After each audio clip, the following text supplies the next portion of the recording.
सवाईलाल जैन जी की 17वीं पुण्य स्मृति पर श्रीमती चिंतामणि सवाईलाल जैन परिवार, कन्नौज, मुंबई।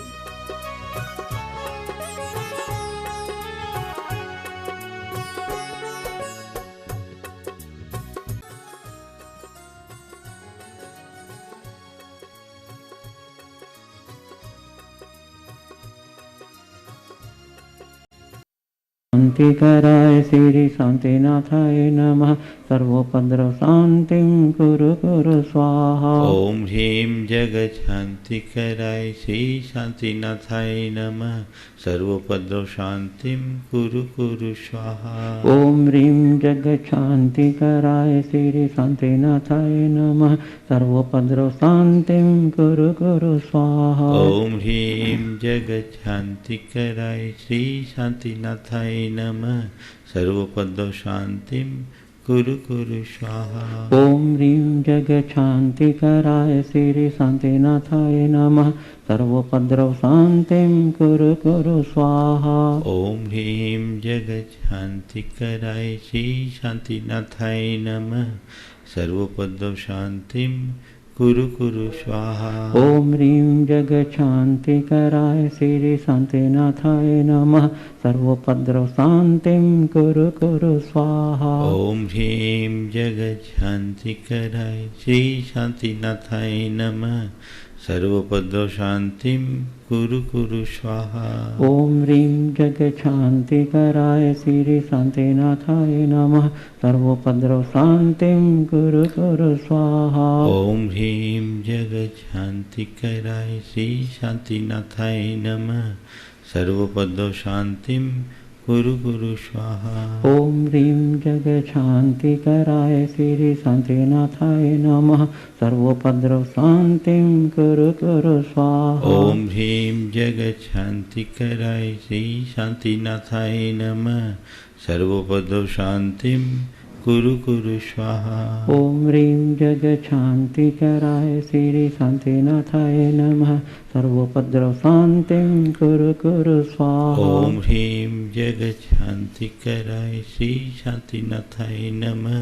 सर्वोपद्रव शांतिं कुरु कुरु स्वाहा। ओम ह्रीं जगत शांति कराय श्री शांतिनाथाय नमः। सर्वोपद्रव शांतिं कुरु कुरु स्वाहा। ओम ह्रीं जगत शांति कराय श्री शांतिनाथाय नमः। सर्वोपद्रव शांतिं कुरु कुरु स्वाहा। ओम ह्रीं जगत शांति कराय श्री शांतिनाथाय नमः। सर्वोपद्रव शांतिं कुरु कुरु स्वाहा। ओम ह्रीं जगत शांति कराय श्री शांतिनाथाय नमः। सर्वोपद्रव शांतिं कुरु कुरु स्वाहा। ओम ह्रीं जगत शांति कराय श्री शांतिनाथाय नमः। सर्वोपद्रव शांतिं कुरु कुरु स्वाहा। ओम ह्रीं जगत शांति कराय श्री शांतिनाथाय नमः। सर्वोपद्रव शांतिं कुरु कुरु स्वाहा। ओम ह्रीं जगत शांति कराय श्री शांतिनाथाय नमः। सर्वोपद्रव शांतिं कुरु कुरु स्वाहा। ओम ह्रीं जगत शांति कराय श्री शांतिनाथाय नमः। सर्वोपद्रव शांतिं कुरु कुरु स्वाहा। ओम ह्रीं जगत शांति कराय श्री शांतिनाथाय नमः। सर्वोपद्रव शांतिं कुरु कुरु स्वाहा। ओम ह्रीं जगत शांति कराय श्री शांतिनाथाय नमः। सर्वोपद्रव शांतिं कुरु कुरु स्वाहा। ओम ह्रीं जगत शांति कराय श्री शांतिनाथाय नमः। सर्वोपद्रव शांतिं कुरु कुरु स्वाहा। ओम ह्रीं जगत शांति कराय श्री शांतिनाथाय नमः। सर्वोपद्रव शांतिं कुरु कुरु स्वाहा। ओम ह्रीं जगत शांति कराय श्री शांतिनाथाय नमः। सर्वोपद्रव शांतिं कुरु कुरु स्वाहा। ओम ह्रीं जगत शांति कराय श्री शांतिनाथाय नमः। सर्वोपद्रव शांतिं कुरु कुरु स्वाहा। ओम ह्रीं जगच्छान्तिकराय श्री शान्तिनाथाय नमः।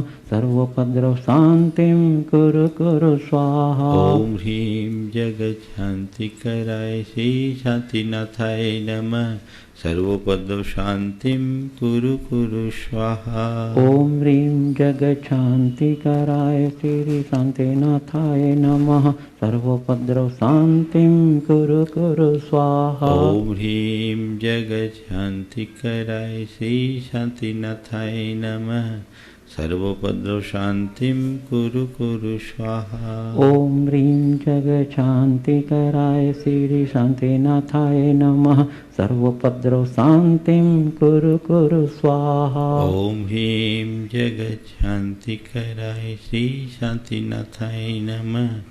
सर्वोपद्रव शान्तिं कुरु कुरु स्वाहा। ओम ह्रीं जगच्छान्तिकराय श्री शान्तिनाथाय नमः।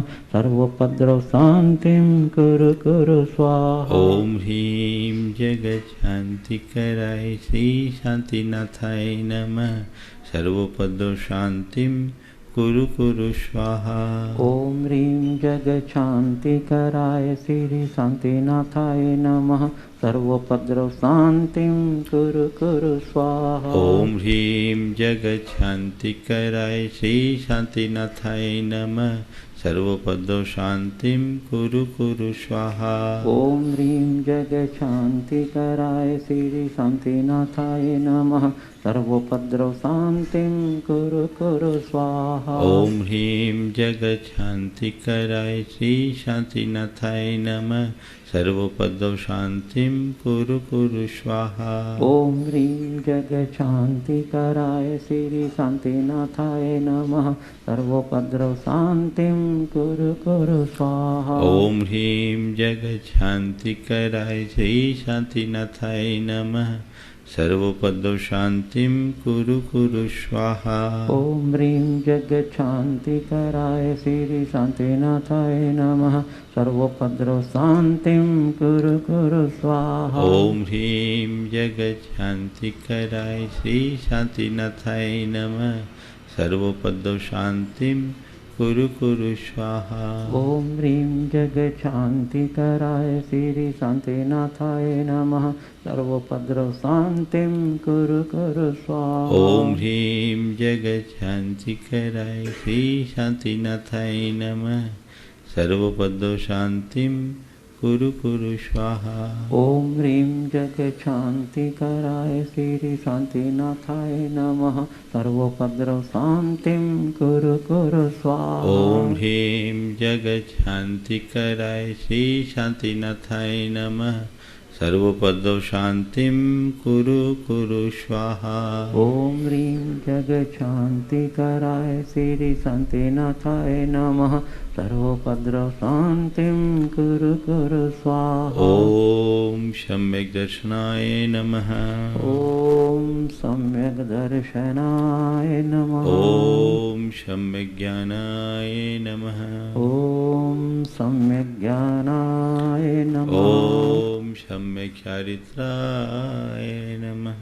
ओम सम्यक् चारित्राय जय बोलो श्री शांतिनाथ भगवान की जय जय जय। परम पूज्य आचार्य गुरुवर श्री विद्यासागर जी महाराज की जय जय जय। परम पूज्य 108 मुनिवर श्री प्रमाण सागर जी महाराज की जय जय जय। परम के मुंशी अरहत सागर जी महाराज की जय जय जय। बंधुओं मैं आपको अवगत करा दूं कि प्रतिदिन यहाँ गुणायतन के चंद प्रवचनालय में पूज्य गुरुदेव के मुखारविंद से 48 सिद्धि मंत्रों के द्वारा शांति धारा कार्यक्रम संपन्न होता है। इस शांति धारा के कार्यक्रम में पुण्यार्जगत का सौभाग्य प्राप्त करने के लिए कमेटी की ओर से 11,000 रुपये की राशि निर्धारित की गई है। जो भी महानुभाव पुण्यार्जगत का सौभाग्य प्राप्त करना चाहते हैं स्वास्थ्य लाभ हेतु या अन्य किसी मांगलिक आयोजन हेतु कार्यालय से संपर्क कर सकते हैं। अब हम गुरुदेव से प्रार्थना करें। हे गुरुदेव अपने मंगल में प्रवचन से हम लोगों की तात करें। नमोस्तु गुरुदेव। सभी लोग अपने दोनों हाथ जोड़ लें। ओ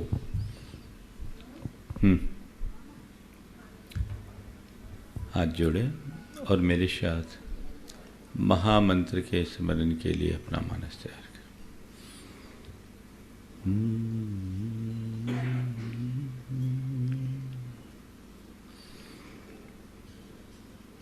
इडमो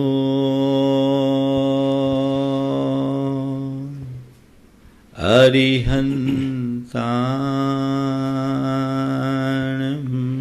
नमो अरिहन्ताणम् इडमो सिद्धाणम् नमो सिद्धाणम् इडमो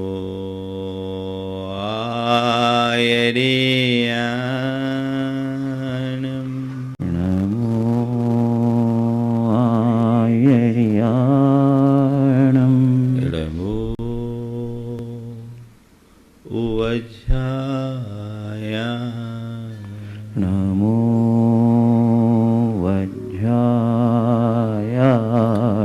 इडमो लोये सवशाहनम् नमो लोये सवसाहुनम् एषो पञ्चे हृमुयारो एषो पञ्चनमो यारो सवपावपनाशनो सवपावपणासनो मङ्गलाळं च सवेशिम् मङ्गलाळं च सवेशिं पढमं हो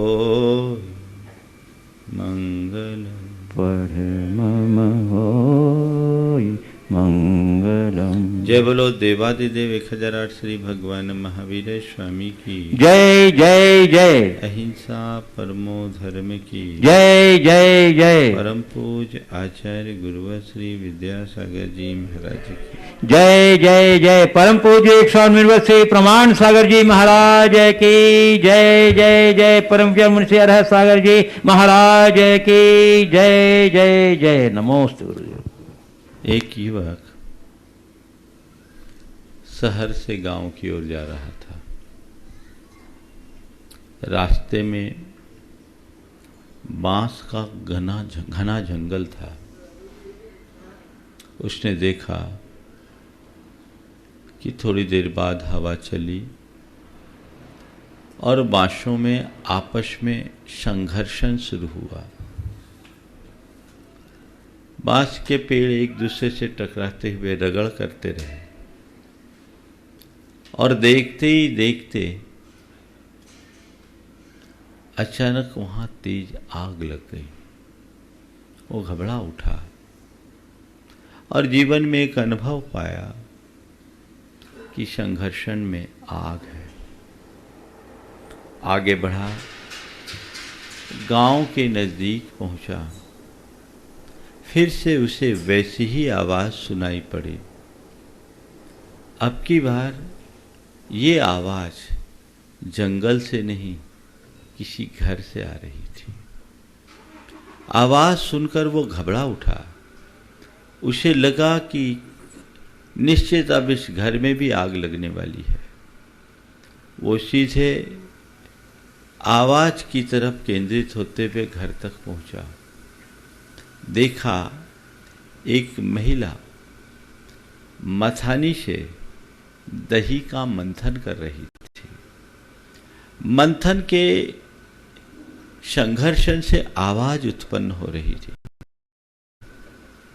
उसने मंथन करने वालों को रोकते हुए कहा, रुको, अभी मैंने ऐसी एक आवाज सुनी, एक संघर्ष देखा जिससे आग उत्पन्न हुई, कहीं यहां आग ना हो जाए। तो मंथन करने वाली महिला ने कहा, बेटा ऐसी कोई बात नहीं है, थोड़ी देर रुको, यहाँ आग नहीं नवनीत मिलेगा, यहाँ आग नहीं नवनीत मिलेगा। वो कुछ पल रुका और जैसे ही उसे नवनीत के सेवन करने का सौभाग्य मिला, मुग्ध हो उठा। पर उसके मन में एक सवाल उठ गया कि एक संघर्षण था जहाँ आग और यहाँ नवनीत, मामला क्या है? जवाब मिला कि जहां संघर्ष है, आपस में रगड़ है, खींचातानी है, वहां आग है। और यहां संघर्षण नहीं, मंथन है। संघर्षण और मंथन में बुनियादी फर्क है। जहां संघर्ष होता है वे सब अपने स्थान पर अड़े रहते और एक दूसरे से टकराते, टकराव में आग है। लेकिन यहां संघर्षण नहीं, मंथन है। मंथन में एक तरफ से खींचा जाता है तो दूसरी तरफ से ढील दिया जाता है, और एक तरफ से खींचते हैं तो दूसरी तरफ से ढील देते हैं। यहाँ मंथन है, मंथन में खींचना और ढीला करना है। और जहाँ रगड़ है वहाँ तो खींचातानी है, रस्सा कस्सी है। कहीं रस्सा कस्सी होती है तो दोनों चारों खाने चित्त हो जाते हैं, लेकिन कहीं मंथन होता है तो वहीं नवनीत निकलता है। जीवन का एक बहुत बड़ा सूत्र है। आज हम भगवान महावीर के 4 संदेशों की चर्चा के क्रम में उनके जीवन व्यवहारोपयोगी बहुमूल्य सूत्र की चर्चा करने जा रहे हैं। वो है अनेकांत। अनेकांत जैन दर्शन का हृदय है। यदि उसे अलग कर दे तो जैन दर्शन में कुछ बचेगा ही नहीं।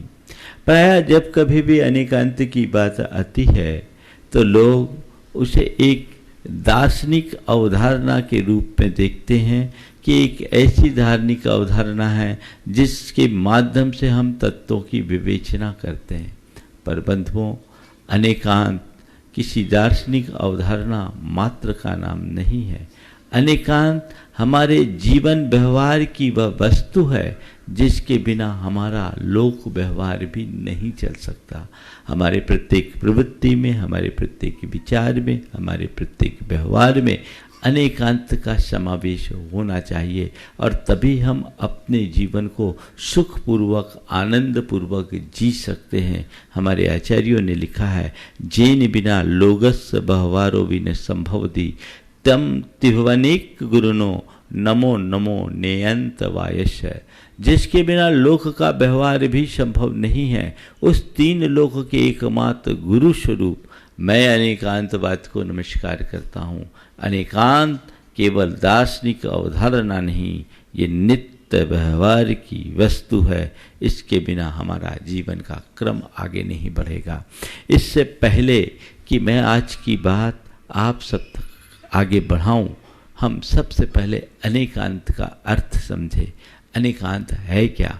बहुत कम लोग हैं जो अनेकांत को ठीक तरीके से समझ पाते हैं और उसे अपने व्यवहार में लाते हैं। अनेकांत क्या है इसे समझें, और फिर हम देखेंगे कि हम अपने जीवन व्यवहार में इसे किस तरीके से आत्मसात करके अपने जीवन को सुगम, सहज और सुखी बना सकते हैं। वो अनेकांत की बात करता हूँ।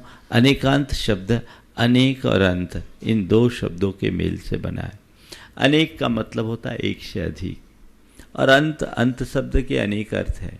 अंत का अर्थ छोर भी होता है, अंत का अर्थ सीमा भी होता है, अंत का अर्थ समाप्ति भी होती है, अंत का अर्थ अंत भी होता है। लेकिन यहाँ पर अंत का अर्थ है वस्तुगत धर्म। जगत की जितनी भी वस्तुएं हैं वे सब के सब परस्पर विरोधी अनंत धर्म युगलों का पिंड है। ये वस्तु का स्वरूप है। चीजों को हम जैसे देखते हैं वैसी ही नहीं है, उसमें उसके विरोधी गुणधर्म भी विद्यमान है।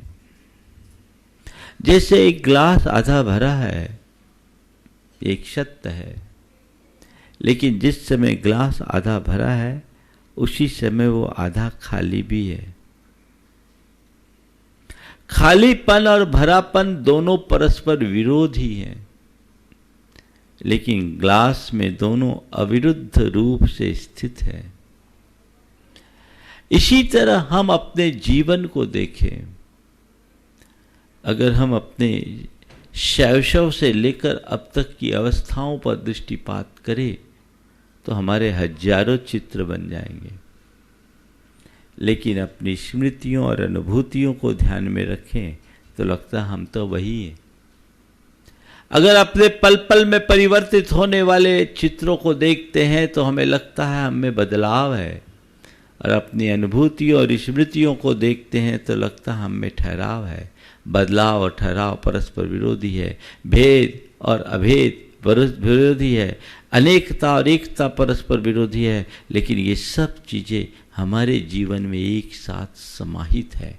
संसार की प्रत्येक वस्तु परस्पर विरोधी गुण धर्म का पिंड है, उसके बिना कोई वस्तु नहीं चलती।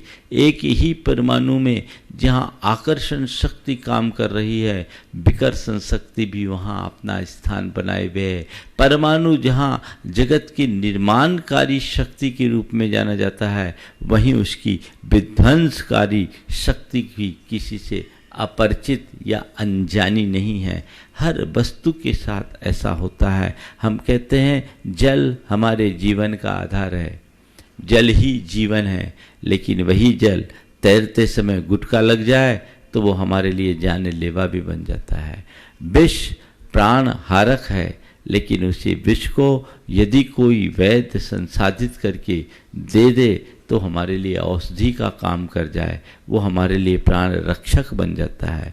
हम अग्नि जलाती है, ये हम आप सबका अनुभव है, लेकिन अगर किसी को उदरसूल हो रहा हो, पेट में दर्द हो रहा हो, तो उसी अग्नि से सेक दे दो तो उसे राहत भी मिल जाती है।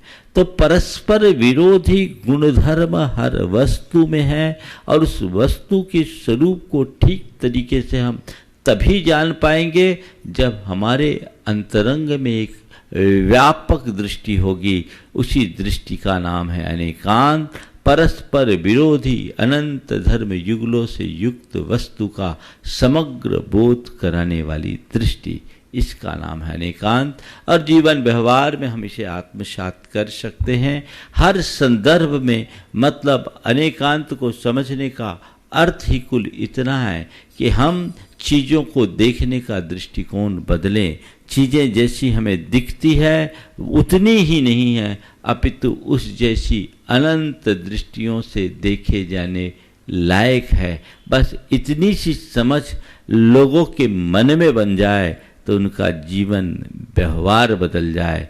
अनेकांत और उसका उल्टा है एकांत। अनेकांत यानी सब में समग्रता को जोड़ना, और एकांत अपनी बात को पकड़ करके बैठ जाना। इसे अगर हम बोल चाल की शब्दों में कहें तो एकांत यानी अपनी ही बात का आग्रह, और अनेकांत सामने वाले की बात का भी आदर।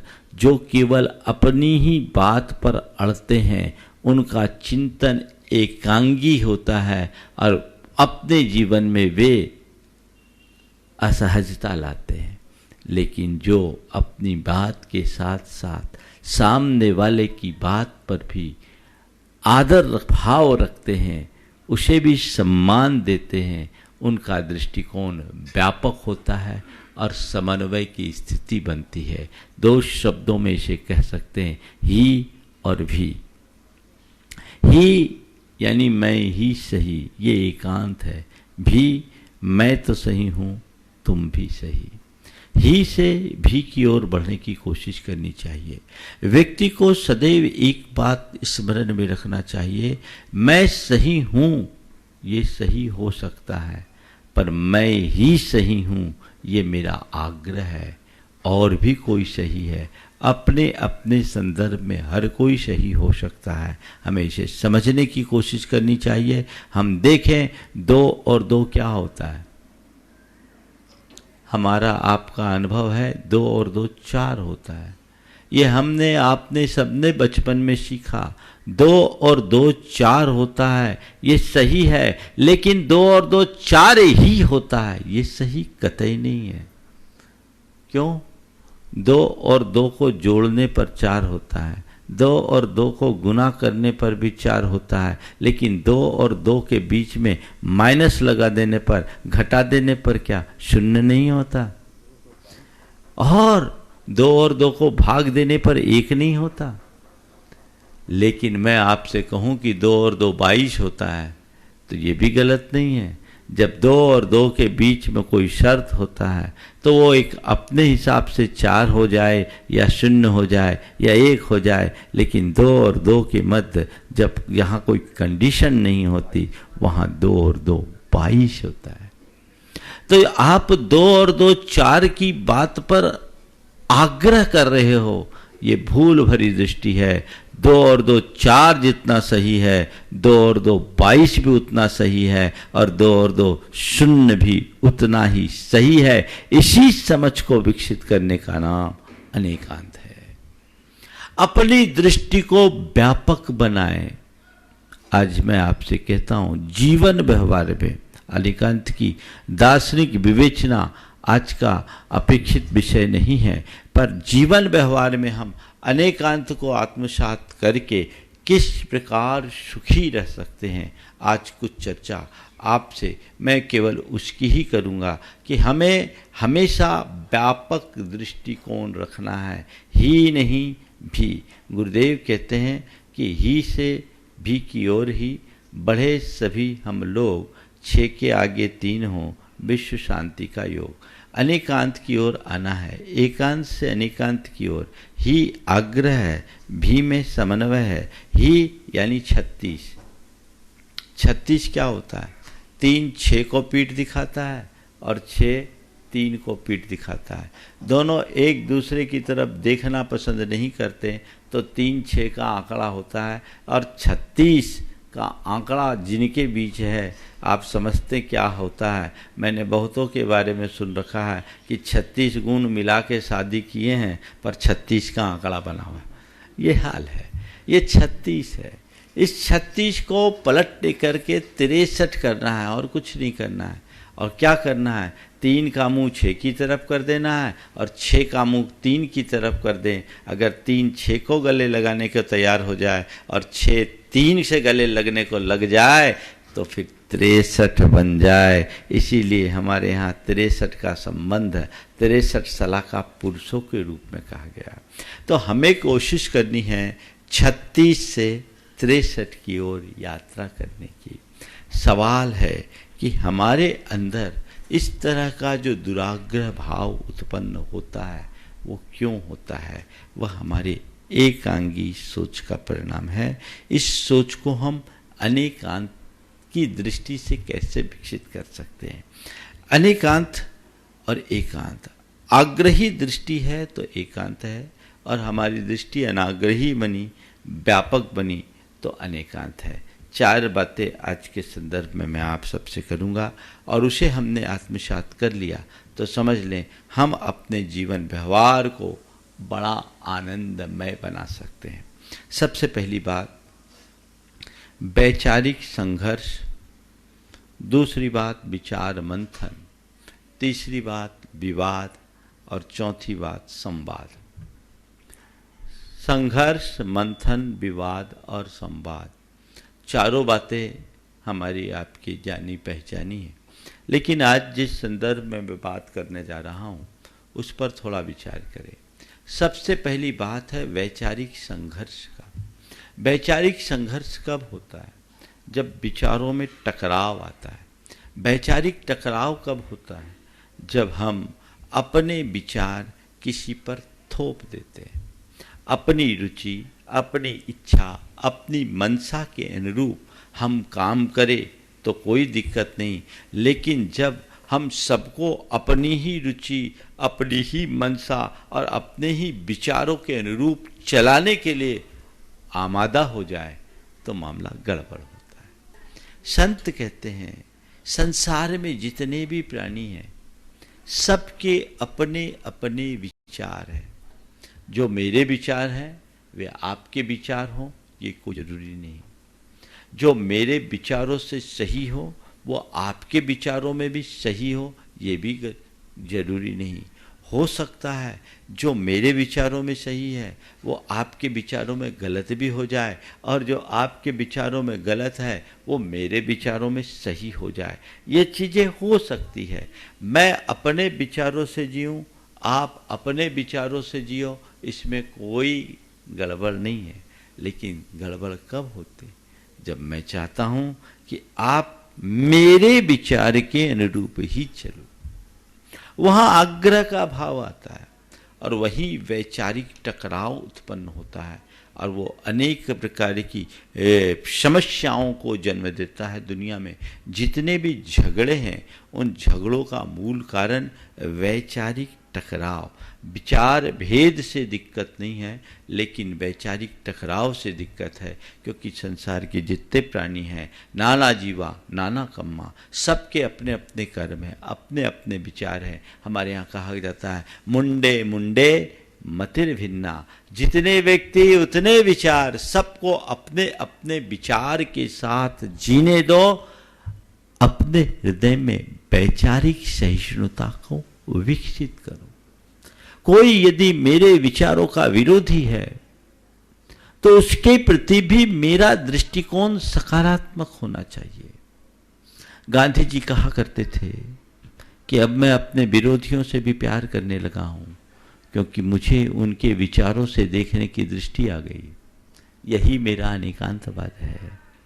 जिसे मैं गलत समझ रहा हूं किसी संदर्भ में वो सही भी हो सकता है और जिसे मैं अब तक सही मान रहा हूं वो मेरा भ्रम भी हो सकता है।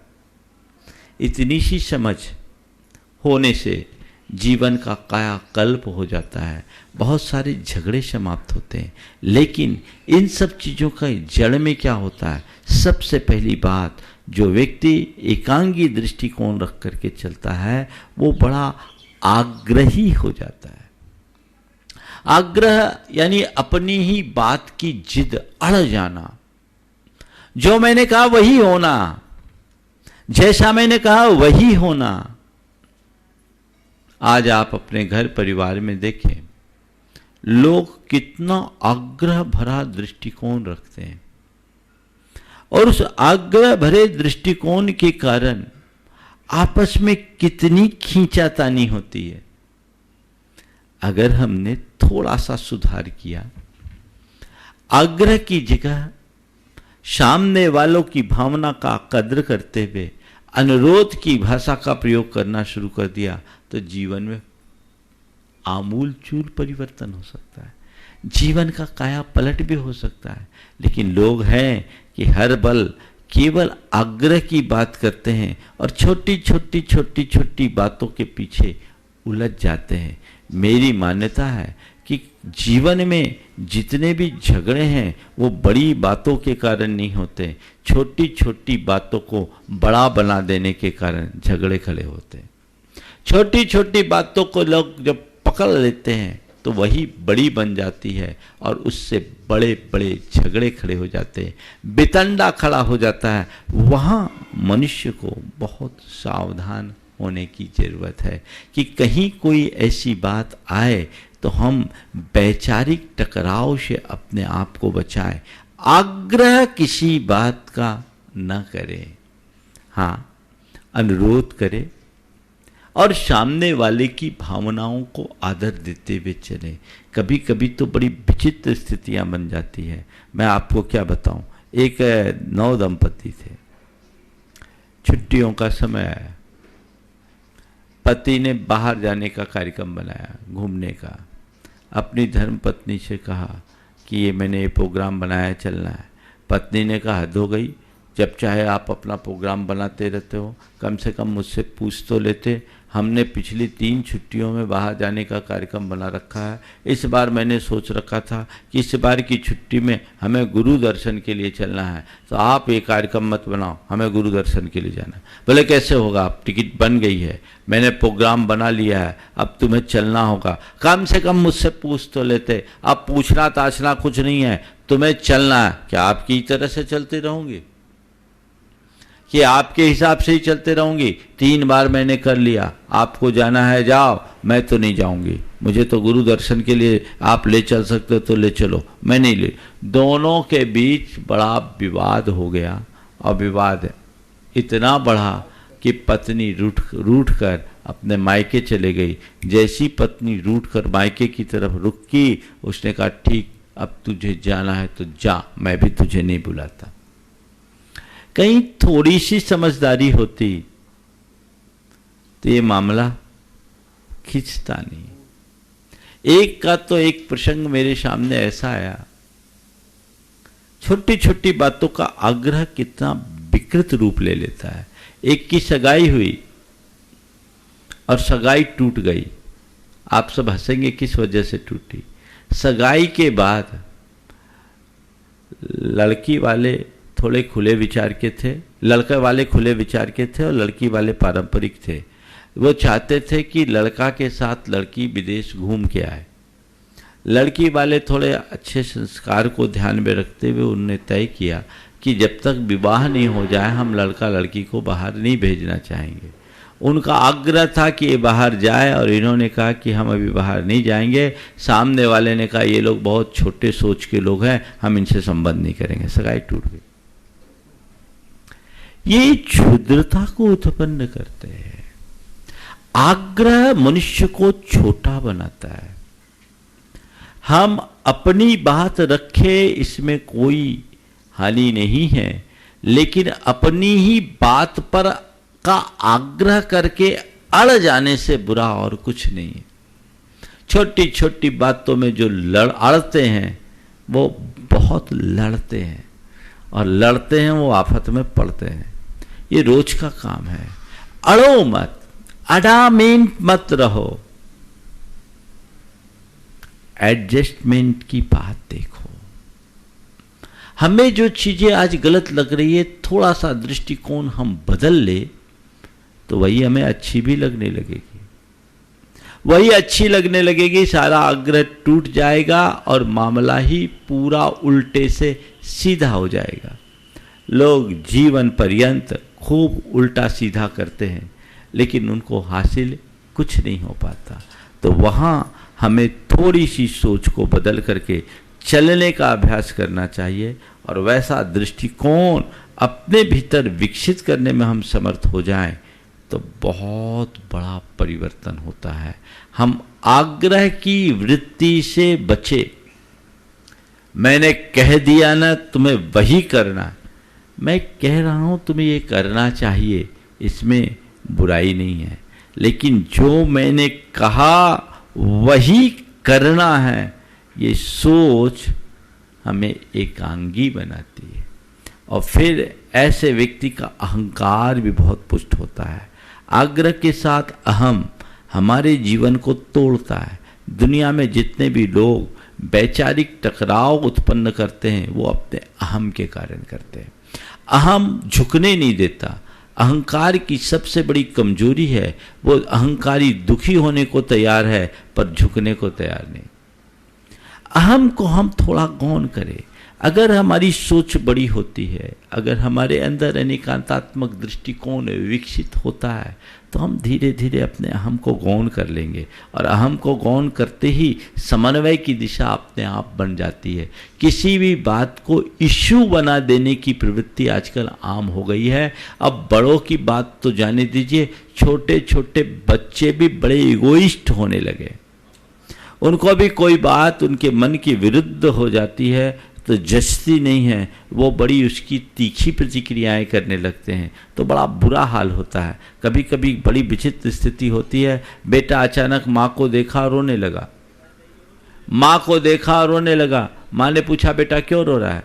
माँ ने पूछा बेटा क्यों रो रहा है? बोला गिर गए थे। बोले कब गिरा था? बोले 8 बजे। बोले 8 बजे गिरे थे, अभी तो 10 बज रहे, अभी तो क्यों रो रहा है? बोले उस समय कोई देखने वाला नहीं था। 8 बजे गिरा है, 10 बजे रो रहा है क्योंकि 8 बजे कोई देखने वाला नहीं था, अभी मुझे देखने वाला इसलिए रो रहा हूं। ये जो एक टेंडेंसी है, इस टेंडेंसी को बदलना चाहिए। अहंकार मनुष्य को तोड़ता है। यदि आपके चिंतन में अनेकांत बैठ जाए तो न आग्रह का भाव होगा, न अहम की प्रबलता। उसे आप गलाने में समर्थ हो जाओगे।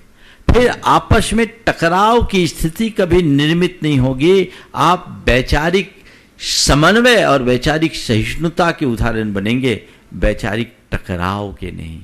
ये हमें कोशिश करनी चाहिए। वस्तुतः विचारों को थोपना भी एक प्रकार की हिंसा है जो आकुलता की जननी है। इसलिए हमेशा अपने विचार को स्वतंत्रता पूर्वक प्रकट करे, लेकिन विचार थोपने के आदी और अभ्यासी न बने। ये आग्रह से अपने आप को बचाएं। जो आग्रही होते हैं उनका पतन होता है। रावण दुराग्रही था, उसका अंत हो गया। श्री राम आग्रह मुक्त थे, आज जन जन के आदर्श बन गए। अगर रामचंद्र जी ने आग्रह किया होता कि मुझे अयोध्यापति ही बनना है, तो वो अयोध्यापति जरूर बन गए होते, वो उसमें समर्थ थे, लेकिन जन जन के आराध्य नहीं बन पाते। वे बन गए राम, राम बन गए। तो सोच हमेशा ये होनी चाहिए कि छोटी छोटी बातों में आग्रह से बचे। आज घर परिवारों में इस आग्रह के कारण कैसी कैसी भयावह स्थिति, विकराल स्थितियां निर्मित होती है। मैं आपको एक परिवार की बात बताऊं जो मेरे संपर्क में रहा। 3 भाई, 3 भाइयों का परिवार, तीनों सुसंपन्न, पर्याप्त संपत्ति, किसी के पास किसी चीज की कमी नहीं, लेकिन एक पैतृक संपत्ति थी। उस पैतृक संपत्ति को लेकर के तीनों के बीच बड़ा आग्रह, और तीनों उसको इशू बनाए हुए थे। तीनों चाहते थे कि इसे हमें मिले, ये हमें मिले, ये हमारी पुश्तैनी संपत्ति है, ये हमारे बाप दादाओं की संपत्ति है। यद्यपि उनकी कुल संपत्ति के आगे इसका कोई महत्व नहीं था, ज़्यादा मूल्य भी नहीं था, लेकिन तीनों का आग्रह उस संपत्ति के साथ इतनी प्रगाढ़ता के साथ जुड़ा हुआ था कि वे उसे छोड़ने के लिए तैयार नहीं, आपस में बेहद खींचातानी थी। संयोग तो वहाँ हमारा प्रवास हुआ। तीनों भाइयों की विशेषता ये थी, धर्म और समाज के क्षेत्र में आगे रहने वाले थे, लेकिन तीनों का आपस में इतना मनमुटाव हो गया था कि तीनों एक दूसरे का नाम सुनना भी पसंद नहीं करते थे।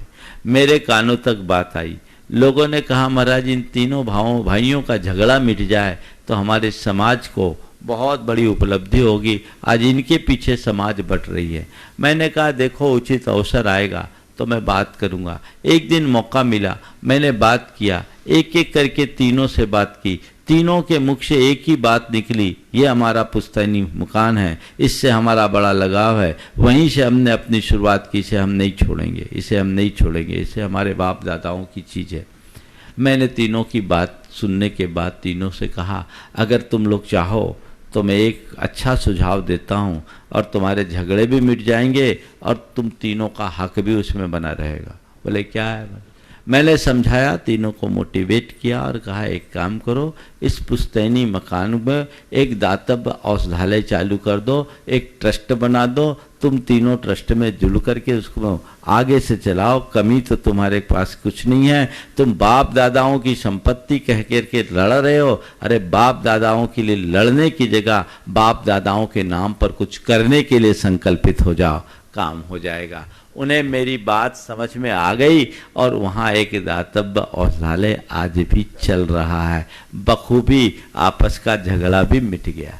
लेकिन अगर ये बात मानने को राजी नहीं होते तो न जाने कितना बड़ा बखेड़ा खड़ा होता। तो अनेकांत कहता है कि हम हमेशा अपनी दृष्टि को बड़ी बनाएं, वैचारिक टकराव से अपने आप को बचाएं, आग्रह का भाव न रखें, अहंकार को अपना गौण करे, आवेश को अपने ऊपर हावी न होने दे और आसक्ति से अपने आप को मुक्त रखे। यदि ये बातें हमारे जीवन में हो तो हम अपने जीवन में बहुत बड़ा बदलाव घटित कर सकते हैं। वहाँ विचार का टकराव नहीं होगा। अनेकांतात्मक दृष्टि रखने का मतलब है विमर्श करो, विचार विमर्श करो, आपस में बातचीत करो। बातचीत करना और बात है और आपस में बहस करना और बात है। बहस में विग्रह होता है और विमर्श में हर्ष होता है, विमर्श में मंथन होता है। हम किसी के साथ विचार विनिमय करें, आपस में बातचीत करें और निष्कर्ष निकाल करके आगे बढ़े तो वो हमारी प्रगति का कारण बनता है। क्योंकि हर मनुष्य अपने आप में अधूरा है, सब में कुछ न कुछ कमी है। कोई व्यक्ति ये सोच करके चले कि मैं अपने आप में परिपूर्ण हूँ तो ये उसकी भूल है। हर कोई अधूरा है। और हमें एक छोटे से बच्चे से भी बहुत कुछ सीखने को मिल सकता है। बच्चे की बात तो जाने दीजिए, एक चींटी भी हमें अनुशासन और लगनशीलता का पाठ पढ़ाती है। वो हमारे अंदर दृष्टि होनी चाहिए। तो यदि आपकी दृष्टि उदार होगी तो आप आपस में विचार विमर्श करने के लिए तत्पर होंगे, विवाद करने के लिए नहीं। विचारिक टकराव आपस में नहीं होंगे, विमर्श में संवाद जुड़ता है और टकराव में वैचारिक संघर्ष होता है तो वहाँ पर विवाद उत्पन्न होता है। तो हमेशा विवाद को टालना चाहिए और ये कोशिश करें कि विवाद की जगह हम संवाद को अपने जीवन में स्थापित करें। नीतिकारों ने बहुत अच्छी बात की है, वादे वादे जायते तत्तबोध है और वादे वादे जायते वैरबोध है। बात ही बात में तत्व का ज्ञान हो जाता है और बात ही बात में बखेड़ा खड़ा हो जाता है। आप अगर बात करने का तरीका सकारात्मक और आग्रह मुक्त रखे हैं तो आपके बात से बहुत अच्छी बातें भी निकल सकती है। और जो लोग अपनी ही बात का आग्रह करके बैठ जाते हैं वो बात ही बात में बड़े बड़े विवाद खड़े कर देते हैं। हमारे यहाँ बुंदेलखंड में एक कहावत है,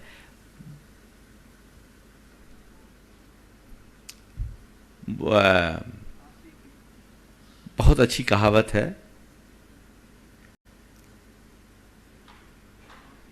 वादे वादे जायते तत्तबोध, वादे वादे, हाँ, ज्ञानी से ज्ञानी मिले दो दो बातें हों, ज्ञानी से ज्ञानी मिले दो दो बातें होए और मूर्ख से मूर्ख मिले दो दो लाते हो। ज्ञानी से ज्ञानी मिले दो दो बातें होए और मूर्ख से मूर्ख मिले दो दो लाते होए। मुझे ये पता आप लोग मूर्ख नहीं हैं, आप सब ज्ञानी हैं, पर आपको ये देखना है कि बातें हैं या लाते हैं, ये आपको देखना है। अगर बातें हैं तो ये ज्ञानीपन की पहचान है और लाते हैं तो ये बहुत बड़ा प्रश्न चिन्ह बन करके खड़ा होता है कि आखिर हम हैं क्या। आग्रह जहाँ ज़्यादा होता है वहाँ इस तरह की स्थितियाँ बनती रहती है। अनेकांतात्मक सोच का मतलब ही है कि हम व्यापकता से सोचें, उसके दूसरे पहलू को भी देखने की कोशिश करें। हर घटना में, हर प्रसंग में, हर परिस्थिति में उसका दूसरा पहलू भी है। जब हम उस दूसरे पहलू पर विचार करके चलते हैं तो जीवन में एक अलग प्रकार की प्रेरणा जगती है, एक अलग प्रकार की भावना जगती है। इसलिए अनेकांत को अपने जीवन का आदर्श बनाएं। 4 बातें आज के संदर्भ में सार के रूप में मैं बोलकर आपको नित्य व्यवहार में अनेकांत लाना है तो कैसे लाए, ये 4 बातें आपको आखिरी में मैं दे रहा हूँ, वो याद रखें, जीवन भर आनंद आएगा। सबसे पहली बात, बुराई में अच्छाई देखें। ये अनेकांत सोच का परिणाम है। जिससे मैं बुरा देख रहा हूं, बुरे के रूप में देख रहा हूं, बुराई के रूप में देख रहा हूं, बुराई है, बुराई को मैं अच्छाई नहीं कहता।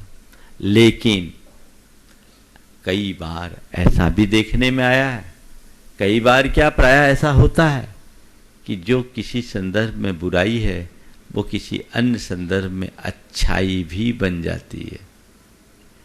अगर आपके अंदर ऐसी क्षमता हो कि बुराई में अच्छाई देख सको तो कभी रोना नहीं आएगा, चाहे कोई बुरा व्यक्ति तुमसे जुड़े या जीवन में कोई बुरा प्रसंग आकर के खड़ा हो, बुराई में भी अच्छाई देख सकोगे।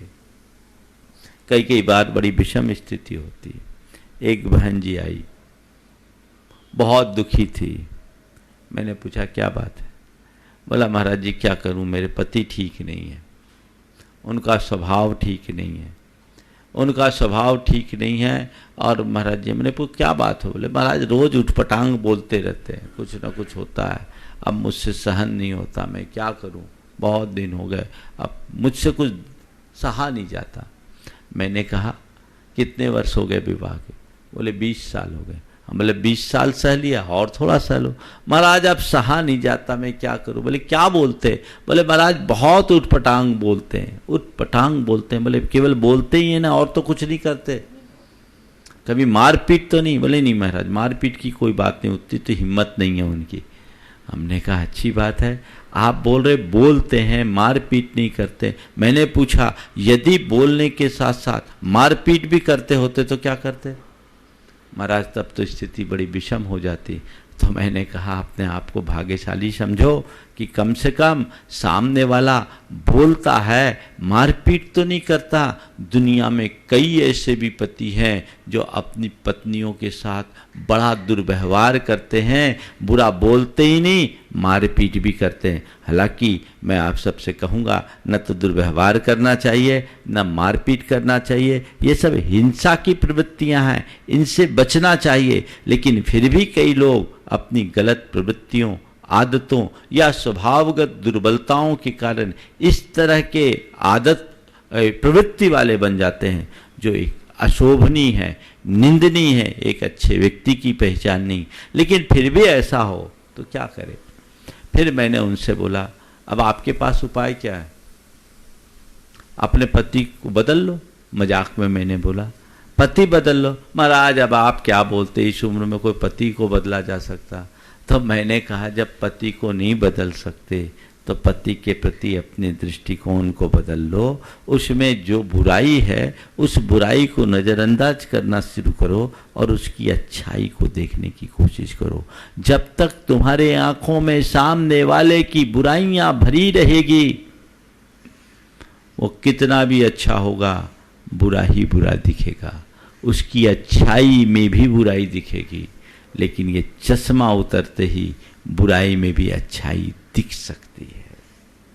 सूत्र बना लीजिए, जिस बात को मैं बुरा समझते हुए, बुराई के रूप में देखते हुए अपने आप को दुखी करता हूँ, उसके दूसरे पहलू को देखूं तो उसमें भी कुछ अच्छा हो सकता है। चाहे व्यक्ति की बात हो, घटना की बात हो, प्रसंग की बात हो, सब में अंतर आ सकता है।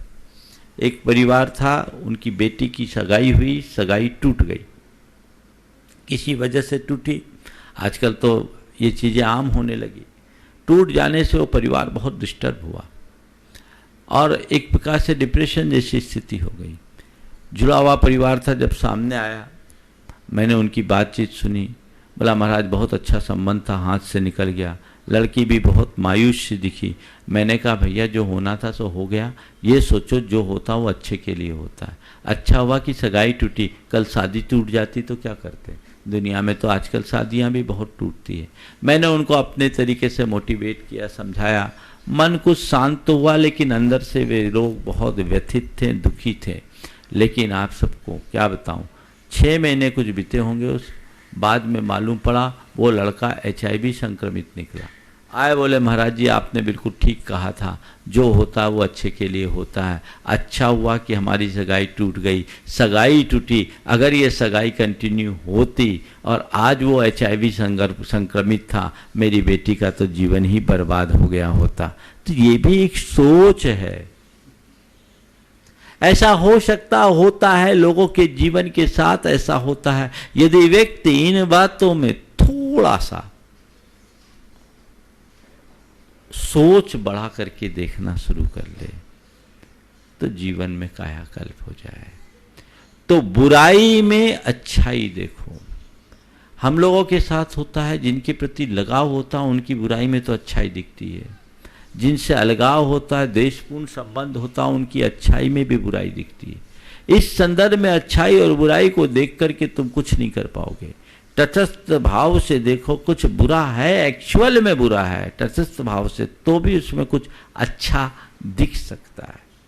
जिसे हम केवल आंख मूंद करके अच्छा मान रहे हैं, उसके पीछे भी कुछ बुरा हो सकता है। जिनकी बातें हमें बुरी लगती है, तटस्थ भाव से विचार करने में वो भी अच्छी दिख सकती है। कहते हैं निंदक को भी अपने पास रखो। क्यों? क्योंकि वो हमें हमारी कमजोरी का एहसास करा रहा है। एक निंदक, एक आलोचक हमारे दोषों और दुर्बलताओं के प्रति हमें जितनी तत्परता और जागरूकता देता है, उतना कोई दूसरा नहीं दे सकता। ऐसा किसके हृदय में होगा? उसी के हृदय में होगा जो बुराई में अच्छाई देखने की सामर्थ्य रखता है, जिसकी सोच बड़ी और व्यापक हो। तो ये बुराई में अच्छाई, पहला सूत्र। दूसरा सूत्र, दुख में सुख खोजो। दुख में सुख खोजो। दुख में से सुख, हर जगह हर स्थिति में जहां दुख हो उसमें से भी सुख निकाला जा सकता है। दुख की ओट में सुख, सुख की ओट में दुख है। हम अपने दुखों को ढूंढने जाएंगे तो जीवन में ऐसा लगेगा हमसे बड़ा दुखी इस संसार में कोई दूसरा है ही नहीं।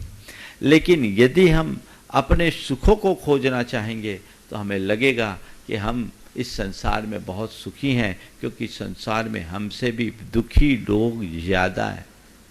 दृष्टिकोण व्यापक बनाइए। हमें लगता है जो मेरे पास है वही सब कुछ है, क्योंकि लोग कूप मंडूक बन करके जीते हैं, अपने दायरे को बड़ा नहीं बना पाते हैं। अनेकांतात्मक सोच रखने का मतलब ही यही है कि हम अपने सोच के दायरे को बड़ा करें, व्यापक बनाएं। केवल अपने स्तर तक न सोच करके उससे आगे की भी बात सोचें तो हम अपने जीवन में बहुत बड़ा क्रांतिकारी परिवर्तन घटित कर सकते हैं। तो दुख में सुख खोजने की आदत होनी चाहिए। आप बीमार हैं, आपको लग रहा है अरे मैं तो बीमार हो गया, अब बीमार हो गया तो मेरा शरीर टूट गया, अब मेरा क्या होगा, अब मैं तो गया। ठीक है, मानता हूँ बीमारी आना अच्छी बात नहीं है, लेकिन आप अगर उस बीमारी की स्थिति में ये सोचते हो कि मैं उतना बीमार नहीं हूँ जितना और लोग हैं, अभी मैं बीमार तो हूँ पर बिस्तर नहीं पकड़ा हूँ, अभी मैं बीमार तो हूँ पर लाचार नहीं हूँ, अभी मैं बीमार तो हूँ पर इतना समर्थ हूँ कि अपनी चिकित्सा करा सकूँ। मैं आपसे पूछता हूँ, ये सोच अपने मन में विकसित क्यों नहीं की जा सकती? लोग बीमार कम होते हैं, लाचार ज़्यादा। बीमार का इलाज संभव है, लाचार की चिकित्सा बहुत कठिन होती है, क्योंकि बीमारी तन में होती है, लाचारी मन में होती है। तन की बीमारी की 100 इलाज है, मन की लाचारी का कोई इलाज नहीं। यदि उस घड़ी हमारी सोच अनेकांतात्मक होती है तो जीवन में बहुत बड़ा बदलाव घटित हो सकता है। तो दुख में सुख खोजो, बुराई में अच्छाई देखें, प्रतिकूल की अनुकूल व्याख्या करना शुरू करें और विसंगति में संगति बिठाने के आदि और अभ्यासी बनाएं, तो अपने आप जीवन में सब कुछ व्यवस्थित हो जाएगा। कैसी भी विसंगति हो, यदि आपकी सोच बड़ी और व्यापक है तो आप उसमें संगति बिठा सकेंगे। पिता पुत्र दोनों एक थाली में भोजन करते थे। किसी बात को लेकर के पुत्र नाराज हो गया और पुत्र ने कहा, पापा कल से मैं आपके साथ नहीं खाऊंगा। एक विसंगति खड़ी हुई। पापा कल से मैं आपके साथ नहीं खाऊंगा। पिता ने बात की को समझा और कहा, ठीक है बेटा, तू मेरे साथ मत खाना, मैं तेरे साथ खा लूंगा। यही है विसंगति में संगति, यही अनेकांतात्मक दृष्टिकोण है। यह जब तक नहीं चलेगा तब तक हम अपने जीवन में कुछ अच्छा घटित नहीं कर सकेंगे। तो अनेकांत को अपने जीवन के नित्य व्यवहार की वस्तु के रूप में रखें, जिसकी आज सबसे ज़्यादा ज़रूरत है। आज लोगों की सोच बहुत संकीर्ण और अनुदार होते जा रही है। वैचारिक असहिष्णुता के लोग शिकार हो रहे हैं, जिससे जीवन में अनेक प्रकार की विकृतियाँ दिनों दिन पनपते जा रही है। इन सब से हम बचें, सोच को बड़ा बनाएं और अपने जीवन को ऊंचा उठा सके। इस भाव के साथ मंगल भावना की पंक्तियों के साथ मैं विराम लूँगा। मेरे साथ आप सभी मंगल भावना की पंक्तियाँ दोहराएंगे। मंगल मंगल होए जगत में सब मंगलमय हो। मंगल मंगल होए जगत में सब मंगलमय हो। इस धरती के हर प्राणी का मन मंगलमय हो। इस धरती के हर प्राणी का मन मंगलमय हो। मंगल इस कार्यक्रम के पुण्यार्चक थे स्वर्गीय श्री सवाईलाल जैन जी की 17वीं पुण्य स्मृति पर श्रीमती चिंतामणि सवाईलाल जैन परिवार, कन्नौज, मुंबई।